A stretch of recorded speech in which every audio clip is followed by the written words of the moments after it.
created God? A philosophical and spiritual analysis. The question, who created God, is one of the most common and profound questions posed by skeptics, philosophers, and those seeking a deeper understanding of existence. This inquiry touches on the nature of God, the origin of existence, and the limits of human understanding. Below is a detailed explanation of this question, along with key philosophical and spiritual insights.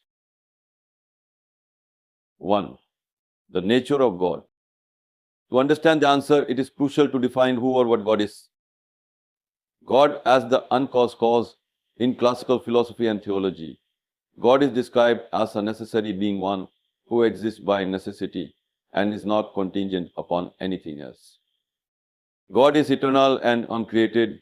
Unlike created beings, God exists outside the constraints of time, space, and cause and effect. The Quran describes God as, He is the first and the last, the most high and the most near, and He has perfect knowledge of all things. Quran 57:3, if God were something, God would not be God. The concept of God inherently implies an eternal, self-sufficient being who is the source of all existence. 2. The logical fallacy of infinite regression. What is infinite regression? It is the idea that every cause must have a prior cause, leading to an endless chain of causes. Why it fails? If everything needed a creator, then the chain of causes would never end, and nothing would ever exist. To solve this, philosophers argue for the existence of a first cause, a being that is uncaused and self-existent. Example, imagine a row of falling dominoes.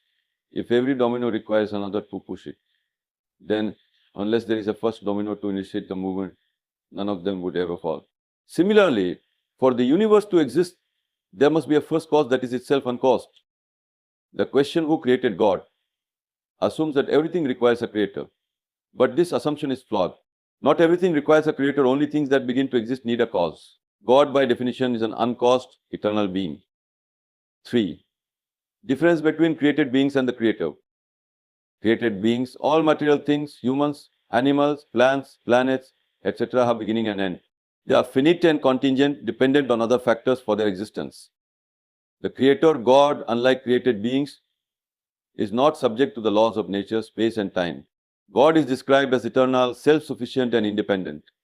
The Quran states, Allah, the eternal refuge.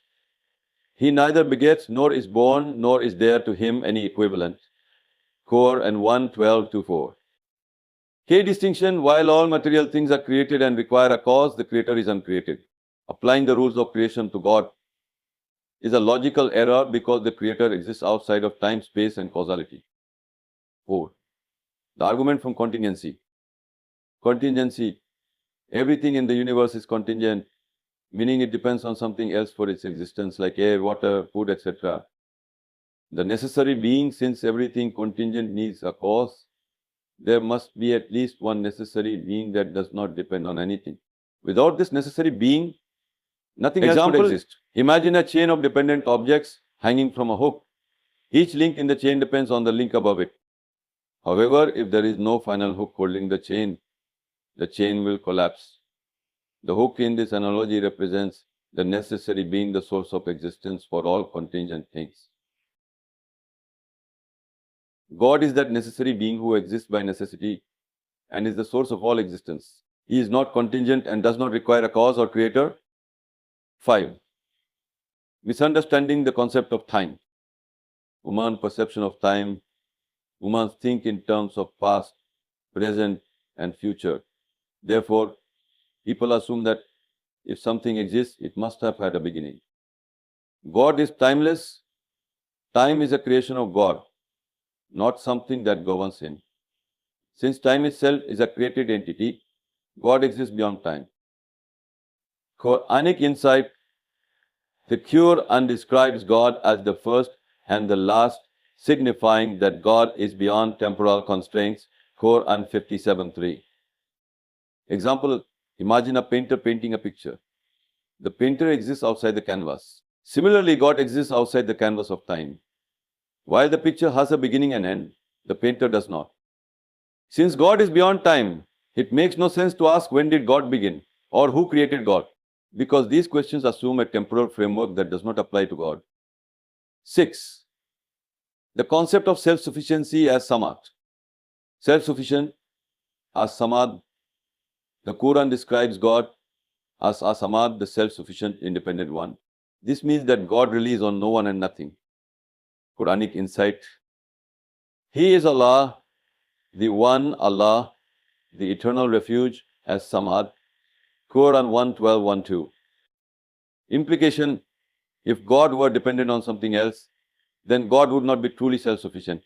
As samad, God is self-sustaining and free from any form of dependence. Since God is self-sufficient, He does not require a creator. Dependence is a characteristic of created beings, not the creator. 7. Refutation of the who created God. Question. Logical flaw. The question assumes that God is like created beings. But God is the necessary being not subject to the laws of cause and effect. The real question, instead of asking who created God, the deeper question is, why is there something rather than nothing? The only answer is that there must be an uncaused, necessary being who brought everything into existence. Example, asking who created God is like asking what is the smell of the color blue? It's a category mistake because colors don't have smells, and God, as an uncreated being, does not need a creator. The question who created God is flawed because it applies the rules of created things to the creator. 8. Common analogies. The watch analogy: if you find a watch, you naturally conclude that it has a designer. But unlike the watch, God is not a created thing. He is the designer of everything else.